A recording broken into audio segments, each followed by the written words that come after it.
Hi, grade 12s. Today we're going to look at dividends per share. In the previous lesson, we looked at the NAV and the EPS, which was earnings per share, and today we're going to look at dividends per share. So, as a shareholder, and you would receive your dividends, and you would want to know how much is the value of the dividend for each share that you hold. So the DPS, remember earnings per share we refer to as EPS, and now we've got DPS. So the DPS indicates the dividend paid per issued share. And remember, we always come back to issued shares when we're dealing with this section of work. And so if we have a look at our formula, it is total dividends. And of course, you will know the total dividends is made up of two items. It's our interim or our paid dividend, as well as our final or declared dividend, which makes up our total dividends. Multiplied by 100 and divided by the number of issued shares at the end of the year. Because obviously your total dividends, part of it is your final or your declared dividend, and that is only declared at the end of the year. Like with the EPS, the answer will always be in cents.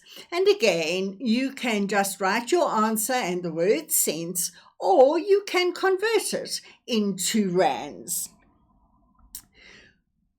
Again, the commenting on the DPS is going to be similar to many of the other ratios that we've dealt with this year. And so the first thing we do is we compare this year's figures with last year's figures, and we state the difference. And as I keep saying to you, that will get you 2 marks, and collect as many marks as you possibly can. An increase in the DPS, shows that the directors are confident of a sustained growth of the company. So they are confident that the company is doing well and that they can pay larger dividends, which of course, from the shareholders' perspective, is very nice. And that should keep the shareholders happy.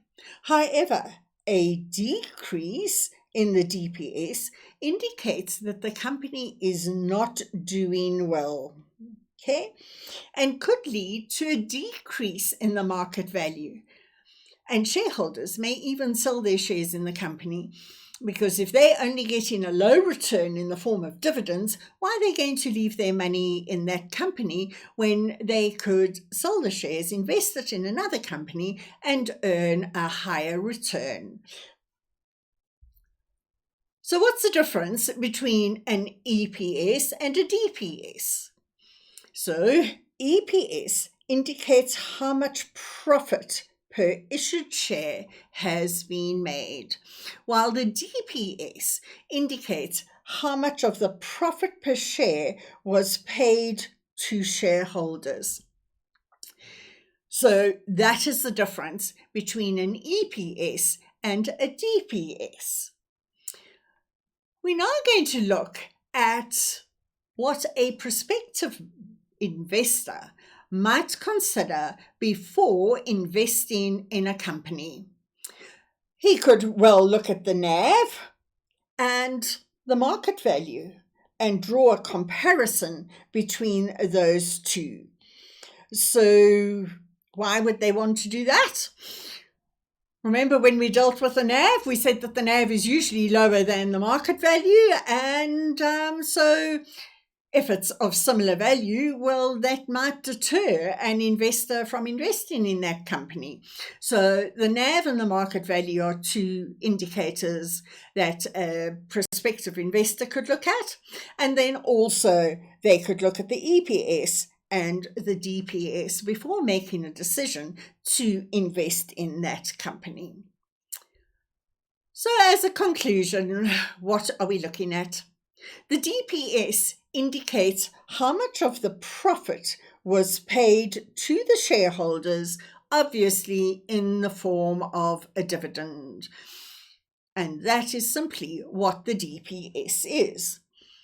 So, in conclusion, there are factors that the prospective investor would need to consider before purchasing shares in the company. And as we've said, they are the NAV, the EPS, the DPS, and the market value. And so what would I like you to do for homework?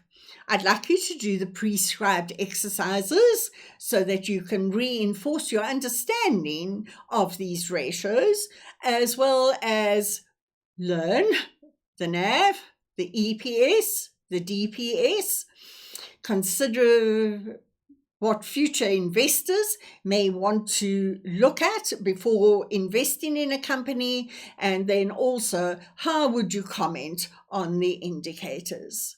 See you next time in a new module of work. Bye for now.